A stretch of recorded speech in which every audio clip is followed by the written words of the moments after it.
Pandian store today episode குமாரை நினைச்சு அவங்களோட வீட்டில் கவலைப்படுறாங்க. குமார் சரியாக சாப்பிடாதே இருப்பாங்க. குமார் என்னடா ஆச்சு, சாப்பாடு கூட எனக்கு உள்ள ஒழுங்காவே போகல அப்பத்தான்னு சொல்லிட்டு கவலையோடு பேசிட்டு போகிறாங்க. குமாரை நினச்சி குடும்பமே அந்த அளவுக்கு ஃபீல் பண்ணிட்டு இருக்காங்க. பாவம் குமார், அவனை பார்க்கும்போது மனசுக்கே ரொம்ப கஷ்டமாக இருக்குன்ட்டு எல்லாருமே அந்த அளவுக்கு கவலைப்பட்டு இருக்காங்க குமாரை நினச்சி. அதுக்கப்புறம் குமாரை எப்படியாச்சும் வெளியே எடுக்கணும், அவன் இப்போ போயிட்டான்னு திரும்ப வருவானான்னு எனக்கு தெரியலன்னு ஃபீல் பண்ணிட்டு இருக்காங்க. குமாரோடைய அம்மா இருந்துட்டு அதெல்லாம் கவலைப்படாதுன்னு அப்பதான் சமாதானப்படுத்திட்டு இருக்காங்க.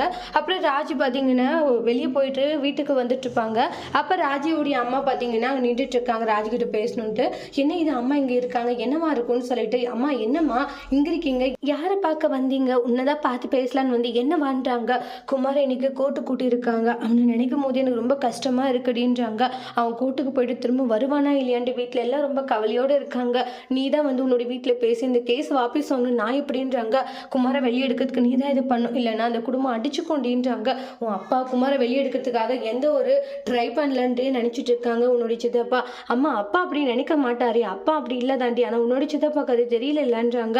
அவர் அப்படி தாண்டி நினைக்கிறாரு. நீ தயவு செஞ்சு குமாருக்காக உன்னுடைய வீட்டில் பேசு அப்படின்ட்டு உங்களுடைய அம்மா ரொம்ப ரெக்வஸ்ட் பண்ணி கேட்டு போகிறாங்க. ராஜிக்கு என்ன ஒரு முடிவு எடுக்கிறதுன்னு தெரியல, ரொம்ப குழப்பத்தில் இருந்துட்டு இருக்காங்க.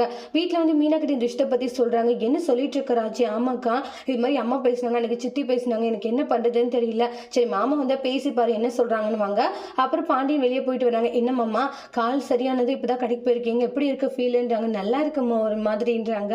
கோமதி கிட்ட அவங்களுடைய அம்மா தனியாக பேசுகிறாங்க. கோமதி, இன்னைக்கு குமார் கோர்ட்டுக்கு போக வேண்டி, தயவு செஞ்சு கொடுத்த கேஸை வாபஸ் வாங்கிடுங்கடி, அவனை பார்க்க முடியலடி, அவன் ஒழுங்காக சாப்பிட மாட்டேங்கிறான், தூங்க மாட்டேங்கிறான், நினச்ச கஷ்டமாக இருக்குது, மாப்பிள்ளை கிட்ட பேசிப்பான்னு ரொம்ப ரெக்வஸ்ட் பண்ணியிருப்பாங்க. கோமதி இந்த விஷயத்தை பற்றி சொல்லலான்ட்டு, எங்க நான் ஒரு முக்கியமான விஷயம் பேசணும், நீங்கள் என்ன நினைச்சாலும் சரி, என்ன விஷயம்ன்றாங்க. இல்லைங்க என் அம்மா வந்து என்கிட்ட பேசினாங்க கேஸை வாபஸ் வாங்க சொல்லி, இன்னும் அந்த வீட்டில் என்னென்ன நடக்க போகுதுன்னு எனக்கு தெரியலங்கன்னு ஃபீல் பண்ணி பேசிட்டு இருக்காங்க. நான் சொல்ல வேண்டியதை சொல்லிட்டேன்னு சொல்லிட்டு போயிடுவாங்க கோமதி. பாண்டியன் அதை கேட்டு ஃபீல் பண்ணிட்டு இருக்காங்க. அதுக்கப்புறமா குமார் கோர்ட்டுக்கு போகிறதா வந்து ரெடியாக கிளம்புறாங்க. கிளம்பலான்னு போனே எல்லாருமே குமாரை கட்டி பிடிச்சிட்டு அழுதுட்டு இருக்காங்க. குமார் அவங்க மனசில் இருக்கிற எல்லா கவலையுமே சொல்கிறாங்க. அரசிக்கு நான் பண்ணது மிகப்பெரிய நம்பிக்கை துரோகம் தான், ஆனால் நான் திரும்ப வருவனான்னு கேட்டால் எனக்கே தெரியலன்றாங்க. இன்னும் என்னென்ன விஷயங்களை நான் பார்க்க வேண்டியது இருக்குன்னு எனக்கு தெரியலன்ட்டு அவங்க மனசில் இருக்கிற எல்லா கவலையுமே சொல்லிட்டு இருக்காங்க. அப்பதான்றாங்க. அப்பதான் கட்டி பிடிச்சிட்டு அழுகுறாங்க. டே குமார், கண்டிப்பா நீ வந்துருவடா, எனக்கு நம்பிக்கை இருக்கு, நீ கவலைப்படாதுன்றாங்க. எனக்கு அந்த நம்பிக்கை இல்லைன்றாங்க. அவங்களுடைய அம்மா வடிவுமே ஃபீல் பண்ணிட்டு இருக்காங்க. இங்க பாரு குமார், கண்டிப்பா நீ வருவ, கடவுள் நம்ம கூட இருக்காங்க, நீ ஃபீல் பண்ணாதான்ட்டு ஆளுக்கு சமாதானப்படுத்துறாங்க. எல்லாம் என்னை சமாதானப்படுத்த சொல்றீங்க, ஆனா எனக்கு நம்பிக்கை இல்லை, நான் ஜெயிலுக்கு போன பிறகும் அப்பா நீ இந்த 2 பேரும் அடிச்சுக்க கூடாது, பெரியப்பாவும் நீங்களும் நீங்க ஒத்துமையா இருக்கணும், எதிர்த்து வீட்டுக்காரங்கிட்ட மெயின் நீங்க சண்டையே போடக்கூடாதுன்ற மாதிரி எல்லாம் சொல்லிட்டு இருக்காங்க. நிறைய விஷயங்களே சொல்லிட்டு குமார் கோர்ட்டுக்குமே போறாங்க. அந்த குடும்பத்தை ரொம்ப மிஸ் பண்ணுறாங்க அவங்க.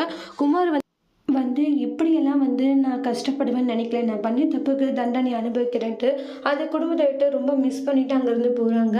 குமார் திரும்ப இந்த வீட்டுக்கு வருவாங்களா இல்லையா அப்படின்னு சொல்லிட்டு எல்லாரும் கண்கலங்கி நிற்கிறாங்க. அவங்களுடைய அம்மாவால் அழுகிய தாங்கவே முடியல, அந்த அளவுக்கு எமோஷ்னலாக ஃபீல் பண்ணுறாங்க. என் பையனை நான் விட்டு பிடிக்கிற மாதிரியான ஒரு நிலைமை வரும்னு நினைக்கலன்ட்டு ரொம்ப கவலையோடு இருக்காங்க. அடுத்தடுத்து வரக்கூடிய ப்ரமோல என்ன நடக்க போகுதுன்ட்டு வெயிட் பண்ணி பார்க்கலாம். தேங்க்யூ.